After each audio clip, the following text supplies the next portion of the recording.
Hey everyone, welcome back. हाजिर हूँ आपके लिए लेकर एक बहुत इंटरेस्टिंग मूवी की एक्सप्लेनेशन जिसका नाम है romance out of the blue. ये फिल्म साल 2015 में रिलीज हुई थी और इस फिल्म की कहानी बहुत ही ज़्यादा यूनिक है। इस मूवी में हमें साशा नाम की लड़की की कहानी दिखाई गई है जो कि एक फ्लाइट अटेंडेंट है। एंड इस मूवी के हिसाब से आगे हम जो भी देखेंगे वो साशा के training days, internship days and love life से रिलेटेड एक्सपीरियंस होगा। एंड ये सब बातें याद करते हुए वो अपनी पहली फ्लाइट के एक रात पहले बिल्कुल भी सो नहीं पाती और इसी कहानी को अब हम आगे देखेंगे। मूवी की शुरुआत में साशा हमसे कहती है ये मेरा पहला दिन है एंड मैं एक फ्लाइट अटेंडेंट हूँ। Beautiful, elegant, sweet smiles and a perfect students. But रुको ज़रा, ये मेरी कहानी नहीं है। मेरी कहानी तो असल में ये है। फिर हमें दिखाया जाता है कि साशा फर्स्ट डे पर ही बस में सोई हुई थी। जब उसकी आँख खुलती है तो वो सीधे बाहर निकल जाती है, लेकिन आगे जाने के बाद वो वापस पीछे आती है अपने लगेज को लेने के लिए। साशा अपने लगेज लेकर जा रही थी लेकिन वो एक आदमी को टक्कर मार देती है, जिस वजह से उस आदमी के शर्ट पे पूरी कॉफी गिर गई थी एंड वो सिगरेट स्मोक कर रहा था। इस वजह से उसकी बैग भी जल जाती है। वही फिर साशा भागते हुए अंदर आती है लेकिन उसे गेट नंबर 18 नहीं मिल पाता और साशा सिचुएशन में बुरी तरह फंस गई थी। लेकिन फिर हम देखते हैं कि ये सब तो बस साशा का सपना था, उसकी पहली फ्लाइट से एक रात पहले का। फिर अगले सीन में हम देखते हैं कि बहुत सारी लड़कियां फ्लाइट अटेंडेंट के सिलेक्शन के लिए खड़ी हुई थी, लेकिन उनकी इंस्ट्रक्टर आकर सिर्फ कुछ ही लड़कियों को सिलेक्ट करती है एंड बाकी सभी को too fat, too skinny, too small का टैग देकर हटा दिया जाता है। वो इंस्ट्रक्टर बहुत ही ज़्यादा स्ट्रिक्ट थी एंड वो सभी को अपने आप को 10 सेकंड्स के अंदर इंट्रोड्यूस करने के लिए कहती है। सब लोग सही जा रहे थे लेकिन फिर बारी आती है साशा की। वो अपनी इंट्रोडक्शन स्टार्ट कुछ इस प्रकार करती है, मेरा नाम है साशा। हाँ, शाह डबल बार है। दरअसल शाह का मतलब होता है रेत। लेकिन इंस्ट्रक्टर कहती है 10 सेकंड खत्म भी हो चुके हैं, लेकिन उसे फिर भी बोलने का मौका चाहिए था। एंड ये देख इंस्ट्रक्टर को बहुत गुस्सा आता है एंड उसका फर्स्ट इंप्रेशन ही बहुत बुरा था। वहीं फिर हम देखते हैं साशा और बाकी सभी टेस्ट के लिए जा रही थी, जम के टेस्ट ली जा रही होती है कि आखिर वो फ्लाइट में जाने की केपेबल है या नहीं।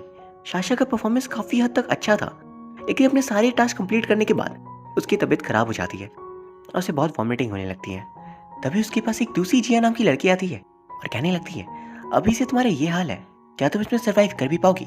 मेरी तरफ देखो, मैं कितनी परफेक्ट हूँ एंड मेरा तो सिलेक्शन भी हो गया। वैसे साशा का भी सिलेक्शन हो चुका है। जिया और साशा दोनों अब से रूममेट्स होंगे। अब हम वही इंस्ट्रक्टर को दोबारा देखते हैं जो लेक्चर दे रही थी कि 3000 एप्लीकेंट्स में सिर्फ 16 को सिलेक्ट किया गया है, लेकिन अभी भी तुम परफेक्ट नहीं हो।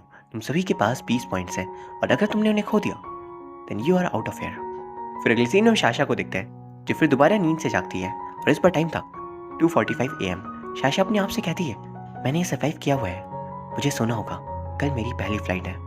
फिर हम वही इंस्ट्रक्टर को देखते हैं जो सभी से एक सवाल करती है कि अगर कोई पैसेंजर जगह को रोके तो तुम क्या करोगे? तो साशा कहती है मैं उन्हें पोलाइटली बोलूंगी प्लीज साइड हो जाइए। फिर हम देखते हैं कि साशा फ्लाइट में बिल्कुल वैसा ही करती है, लेकिन पोलाइटली नहीं बल्कि बिल्कुल स्ट्रिक्टली। एंड हम वही आदमी को देखते हैं जिसे साशा की टक्कर हो गई थी और उसके ऊपर कॉफी गिर गई थी। जैसे इस आदमी का नाम है लेन और ये है कहानी का मेन लीड। साशा लेन के पास जाती है और पूछने लगती है कि वो क्या पीना चाहेगा, लेकिन लेन कुछ भी नहीं पीना चाहता था, पर फिर भी साशा से पूछ रही थी, इसलिए लेन रूडली कह देता है मुझे कुछ भी नहीं चाहिए। इस सब के बाद जब साशा अकेली खड़ी थी तब वो सोचती है ये लेन कितना एरोगेंट है, पैसेंजर नहीं होता तब बताती, पर अभी तो कंप्लेन कर सकता है ना। लेकिन तभी वहाँ लेन आ जाता है। साशा लेन से फिर पूछती है कि वो क्या खाना पसंद करेगा, लेकिन इस पर लेन कहता है कि उसे वाइन चाहिए। ये सुन वो वाइन निकालने के लिए जाती है, पर वो इतनी क्लमजी थी कि उसके हाथ से सब कुछ उल्टा ही होता है और चीजें हर तरफ बिखर गई थी। जब लेन बाहर आता है तो साशा से पूछता है ये प्लेन को क्या हुआ है, इतने झटके क्यों दे रहा है? साशा कहती है वो हमारा प्लेन एक बर्ड से टकरा गया था इस वजह से। लेन पूछता है रियल प्रॉब्लम क्या है? साशा बताती है मुझे वाइन का ढक्कन खोला नहीं जा रहा था। ये सुन लेन हंसने लगता है और वह खुद ही बॉटल को इजीली ओपन कर देता है। एंड फिर हम देखते हैं कि फ्लाइट अपने डेस्टिनेशन पे पहुंच गई थी एंड जब सभी पैसेंजर्स उतरे थे तभी एक हेल्दी सा बंदा आकर जिया को आंख मारता है और जिया भी उसका रिस्पॉन्स देती है, जिस पे साशा कह रही थी तुम्हें पसंद है? जिया कहती है हाँ, क्योंकि वो बहुत अमीर है। साशा को ये बात बहुत वियर्ड लगती है। तभी लेन भी वहां से निकल रहा था, लेकिन जाते वक्त वो साशा से कहता है अपना नंबर देने के लिए, लेकिन वो उसे कहती है मेरी कंप्लेंट मत करना प्लीज, आगे से कोई भी गलती नहीं करूंगी। लेकिन लेन साशा के बैच पर उसका नाम पड़ता है एंड फिर वहां से चला जाता है। फिर अगले सीन में उसे दोबारा देखता है 3:45 को, फिर से उठ जाती है और कहती है लेन से मिलना भी तो एक वंडरफुल एक्सपीरियंस था, लेकिन फिर से अपने आप को वो सोने के लिए फोर्स करती है क्योंकि कल उसकी पहली फ्लाइट है। उसके बाद हम साशा को दोबारा देखते हैं जिसे कैप्टन चे पानी मांग रहे थे, लेकिन साशा कुछ और ही सोच रही थी। तभी वो अंदर किचन में जाती है पानी लेने के लिए जहाँ जिया उसे कहती है कैप्टन जे की बातों पे सपने देखना बंद करो, वो मैरिड है। ये सुन तो साशा को बहुत वियर्ड लगता है कि वो एक मैरिड इंसान को कैसे लाइक कर सकती है, और जब कैप्टन जे उसे सामने आता है तो बहुत ही वियर्ड लुक के साथ पानी देती है, जिसे देख कैप्टन खुद हैरान थे। फिर हम साशा को दोबारा देखते हैं जिसकी फ्लाइट बीजिंग में लैंड हुई थी। तभी उसे एक अननोन नंबर से कॉल आता है। एक आदमी कह रहा था, तुम्हें याद है हम 1 अप्रैल को फ्लाइट में मिले थे, मैंने कहा था मैं तुम्हें ढूंढ लूंगा। ये सुन साशा समझ नहीं पाती ये किसका फोन था। इसके बाद वो देखती है कि उसके सामने एक आदमी मैं साशा का बोर्ड लेकर खड़ा है। वो आदमी साशा से कहता है मिस्टर लिन ने मुझे यहाँ भेजा है आपको पिकअप करने, लेकिन वो उसे कहती है मैं लिन नाम के किसी भी इंसान को नहीं जानती। तो वो आदमी वहां से निकल जाता है, लेकिन उसके पीछे ही लिन खड़ा था। लिन साशा को देख स्माइल करता है एंड उसे भी याद आ जाता है कि लिन आखिर है कौन। लिन साशा से पूछता है कि वो उसे घर ड्रॉप कर सकता है, लेकिन क्योंकि साशा एक बहुत ही शरीफ और मासूम सी लड़की थी तो पहले ना करती है, क्योंकि उसके लिए तो लिन एक स्ट्रेंजर था। लेकिन जब वो दूसरी ओर देखती है तो उसकी बस जा चुकी थी, तो मजबूरन उसे उसकी कार में बैठना पड़ता है। कार में बैठने के बाद साशा और लिन का इंट्रोडक्शन होता है। जब वो लिन से पूछती है मेरा नंबर तुम्हारे पास कैसे आया, लिन कहता है तुम्हारे बॉस मिस्टर हान के पास से मुझे मिला। ये सुन वो कहती है मुझे तो लगा था तुम मेरा नंबर कंप्लेन करने के लिए मांग रहे हो, इसलिए मैंने अपना नंबर तुम्हें नहीं दिया। ये सुन लिन कहता है तुम्हारा काम बहुत अच्छा था और बहुत सारे कॉम्प्लीमेंट्स भी मैं देता, जिसे सुन साशा को भी बहुत अच्छा लगता है। फिर हम देखते हैं एक रेस्टोरेंट बैठकर वो खाना खा रहे थे। तब लिन बातों ही बातों में साशा को बताता है कि वो एक शेफ है, जिसे सुन साशा हैरान थी क्योंकि उसे लगा था लिन कोई बिजनेसमैन होगा। लिन ये भी बताता है कि वो कभी कॉलेज गया ही नहीं, लेकिन उसने लोगों से झूठ कहा कि वो एक बहुत ही अच्छे कॉलेज में जाता है। लेकिन जब ये बात लिन के फादर को पता चलती है तो वो कॉलेज के बाहर एक बैनर लगवा देते हैं कि लिन कोई कॉलेज में एनरोलमेंट नहीं कर पाया, क्योंकि लिन के पास कोई डिग्री थी ही नहीं, तो उसे मजबूरन शेफ बनना पड़ा। और जब वो पार्ट टाइमर ऐसा को काम करता था तो उसे उसका हेड शेफ हमेशा परेशान करता था, लेकिन लिन उसे कभी नहीं डरा। वही फिर हम साशा को देखते हैं जो घर में बैठी यही सब याद करी थी। तभी उसे लिन का फोन आता है। जब लिन साशा से पूछा था कि वो कहाँ पर है, जिस पे साशा कहती है कि अभी तो हम टेक ऑफ करने वाले हैं। लेकिन तभी साशा जब दरवाजा ओपन करती है तो लिन को अपने सामने देख हैरान थी, क्योंकि उसका झूठ पकड़ा गया। लिन साशा को अपने साथ एक रेस्टोरेंट में ले जाता है और वेंडेटली साशा को प्रपोज करता है, पर वो उसे कहती है हम बस फूड फ्रेंड्स हैं जो खाते वक्त अपना दुख बांट लेते हैं। वही फिर हम साशा दोबारा देखते हैं जो फ्लाइट में थी एंड उसके सामने दो आदमी बहुत ही बुरी तरह फाइट कर रहे थे, जिसे देख साशा उन्हें चुप करवाने चाहती है, पर इस चक्कर में उसके कपड़े खराब हो जाते हैं एंड ये देख साशा को बहुत गुस्सा आता है और वो पैसेंजर्स पर बहुत ज़्यादा गुस्सा करती है। वही फिर उसके सीनियर्स उसे बहुत ज़्यादा डांट रहे थे क्योंकि उसका पैसेंजर के साथ बिहेवियर बिल्कुल सही नहीं था। साशा अपने सीनियर्स से बहुत सारे ताने सुन रही थी, मन ही मन रो रही थी। फिर अगले सीन में वो लिन के साथ बैठकर ड्रिंक कर रही थी, अपना दुखड़ा उसके सामने रख रही थी। साशा लिन से कहती है मैं बचपन से स्मार्ट नहीं थी, बहुत मुश्किल से स्कूल में पास होती थी, इवन मैं कोई ग्रुप लीडर या मॉनिटर भी नहीं बनी थी एंड मुझे अब तक पता नहीं चला कि मैं इतना स्टूपिड बिहेव क्यों करती हूँ। मैं ना ही स्मार्ट हूँ और ना ही आउटस्टैंडिंग, इसलिए मैं फनी बनने की कोशिश करती हूँ। इसलिए मैं सोचती हूँ कि सीरियस रहकर क्या फ़ायदा। लेकिन ये सुन साशा से कहता है जैसी हो अच्छी हो और मुझे पसंद भी। लेकिन साशा को ये बात पसंद नहीं थी, लेकिन साशा को जैसे तैसे बाहर लेकर आता है, क्योंकि साशा इतनी ड्रंक थी कि बिना मदद के वो चल भी नहीं पा रही थी। पर पता नहीं उसके अंदर अचानक से एक एनर्जी आ जाती है और लिन से कहती है तो पता है एक दिन मैं रास्ते से जा रही थी, तभी मैंने एक रिक्रूटमेंट वाली ऐड देखी। मैंने सोचा वाह इस जॉब में सिर्फ ब्यूटीफुल दिखना है, पर रियलिटी में मैं बस भारी लगेज और टॉयलेट साफ करती हूँ और कुछ भी नहीं। फिर साशा को घर ड्रॉप करता है और खुद नीचे गाड़ी में सो जाता है। एंड वहीं हम साशा को देखते हैं जो रो रही थी। तब से जिया का फोन आता है जिसे बताती है कि वॉच फिर से लेट हो जाएगी क्योंकि बस एयरपोर्ट के लिए निकलने वाली है। साशा फटाफट अपने कपड़े पहन लिन से उसे ड्रॉप करने के लिए कहती है। लिन नींद से उठ जाता है एंड साशा को ड्रॉप करने के लिए जाता है। वहीं फिर हमें एयरपोर्ट वाला सीन दिखाया जाता है। एक रिपोर्टर एक फेमस सेलिब्रिटी को इंट्रोड्यूस करते हुए कह रही थी आज मिस्टर यूली इस एयरपोर्ट पर आए हुए हैं, और हमें वो सेलिब्रिटी दिखाया जाता है एंड ये सेलिब्रिटी साशा को बहुत पसंद है। वहीं फिर हमें साशा के ट्रेनिंग डेज दिखाए जाते हैं। इंस्ट्रक्टर उन्हें बता रही थी कि अगर कोई भी सेलिब्रिटी प्लेन में आ जाए तभी अपना दिमागी संतुलन बनाए रखना, ऑटोग्राफ के लिए पीछे मत भागना, वो भले ही एक सेलिब्रिटी हो लेकिन पहले हमारे पैसेंजर हैं एंड उन्हें बेस्ट ट्रीटमेंट देना हमारा फर्ज है।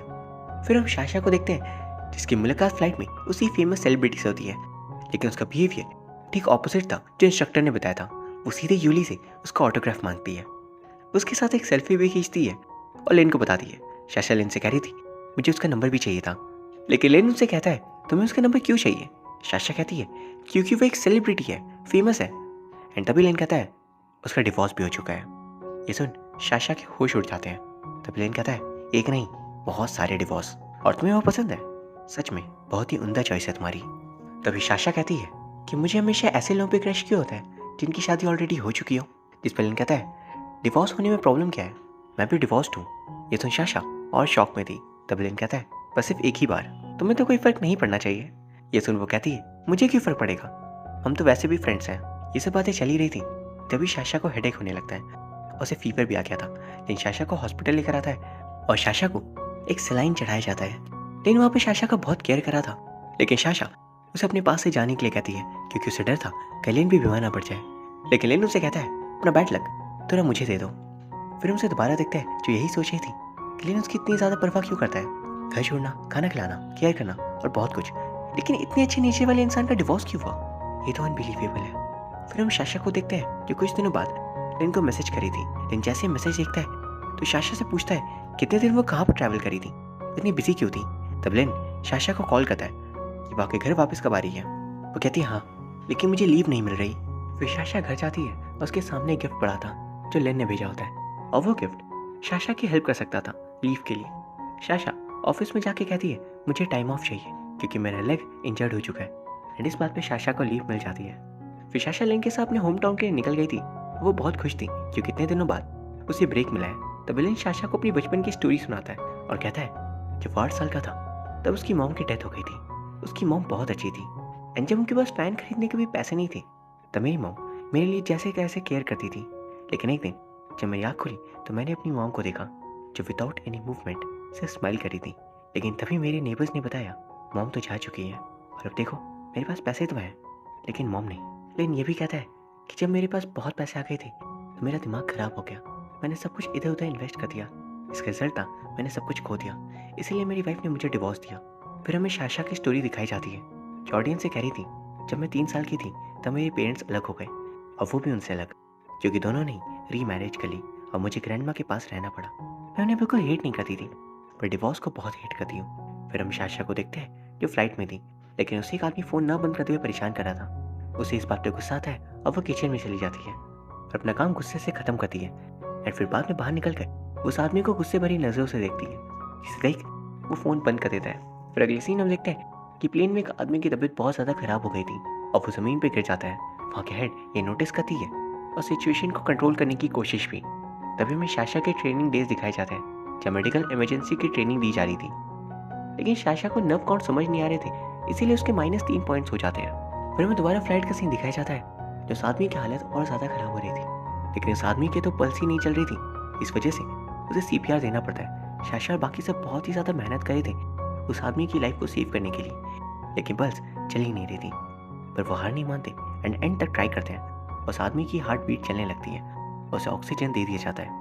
साशा ने बहुत ही ब्रेवरी से काम किया था, जिसे देख हेड उसे एक इंटर्न से क्रू मेंबर बना देती है। बात को सुन साशा भी बहुत खुश थी। फिर हम देखते हैं साशा, जिया और उसके हेड पार्टी में थे, लेकिन तभी जिया साशा से कहती है उदास मत हो, मुझे पता है तुम फिर से सिंगल हो। जिस पर साशा कहती है मेरा ब्रेकअप कब हुआ जो तुम मुझे सिंगल कह रही हो। तभी जिया कहती है तो बताओ कौन है वो जिससे तुम डेट करी हो। जिया साशा से पूछती है जब वो लड़का हैंडसम, टॉल, रिच है। तभी साशा कहती है वैसे वो बुरा तो नहीं दिखता एंड उसकी हाइट कम भी नहीं है, और हाँ गरीब तो वो बिल्कुल नहीं है, बस एक प्रॉब्लम है उसका डिवोर्स हो गया है। ये सुन उसके हेड कहती है इतनी सी प्रॉब्लम, मेरा भी डिवोर्स हो चुका है, सबकी लाइफ में मिस्टर राइट नहीं होता, अगर मिल जाए तो उसकी कदर करो और अपना लो। फिर हम साशा को देखते हैं जो फ्लाइट में थी, तभी उसकी मुलाकात लेन से होती है। दोनों एक दूसरे को अनएक्सपेक्टेडली मिले थे, इसे दोनों ही सरप्राइज थे। साशा लेन से जाके कुछ पूछ रही थी, लेकिन तभी फ्लाइट में कुछ प्रॉब्लम आ जाती है और साशा गिरने वाली थी, लेन उसे बचा लेता है। फ्लाइट के लोगों की सिचुएशन बहुत ही बुरी थी, लेकिन साशा की उससे भी बुरी, क्योंकि वो ये सब कुछ ओवर थिंक करी थी एंड ओवर थिंकिंग करते हुए उसने तो अपने आप को ही प्लेन से गिरा दिया था। फिर उसे दोबारा देखते हैं जो कुछ सोच रही थी, तभी वहाँ लेन आता है। वो लेन से पूछती है तुम्हें क्या चाहिए। वो कहता है पानी। साशा कहती है मैं खाने की बात नहीं करी थी, तुम्हें रियल में क्या चाहिए। लेकिन लेन वहाँ से चला जाता है। तब साशा कहती है मुझे पता है मुझे क्या चाहिए, फर्स्टली मैं तुम्हें पसंद करती हूँ और सेकेंडली मुझे तुम्हारे साथ रहना है, भले ही तुम डिवोर्स्ड हो पर कोई बात नहीं, बस मेरे साथ रहना। फिर हम देखते हैं किस बार 5:45 हो गए थे और अभी तक साशा ने जो भी अपने एक्सपीरियंस से रिलेटेड ओवर थिंकिंग की थी वो भी खत्म हो गई थी। एंड अब स्टार्ट होता है उसका real first day on a flight, जब हम देखते हैं साशा की हेड उसे फ्लाइट का डोर ओपन करने के लिए कहती है और साशा डोर को ओपन करते ही सामने एलेन खड़ा था एंड ये देख वो कहती है सभी को राइट पर्सन मिल जाता है, बस राइट टाइम, राइट प्लेस और राइट एज का इंतज़ार करना चाहिए। उसके बाद हमें 1 साल बाद का सीन दिखाया जाता है। एलेन और साशा की शादी हो गई थी और यहाँ ये फिल्म खत्म हो जाती है। इस मूवी में हमने जो कुछ भी देखा वो साशा का एक्सपीरियंस था। साशा के हिसाब से वो इतनी स्मार्ट नहीं थी बट उसने कभी भी हार नहीं मानी एंड एंड में उसके साथ जो कुछ भी हुआ अच्छा ही हुआ एंड एक केयरिंग पार्टनर भी मिल गया। सो गाइस, उम्मीद करता हूँ आपको ये कहानी पसंद आई होगी। अगर हाँ तो प्लीज़ इसे लाइक एंड कमेंट ज़रूर कर दीजिए। साथ ही प्लीज़ चैनल को सब्सक्राइब कर लीजिए। Thank you very much for watching.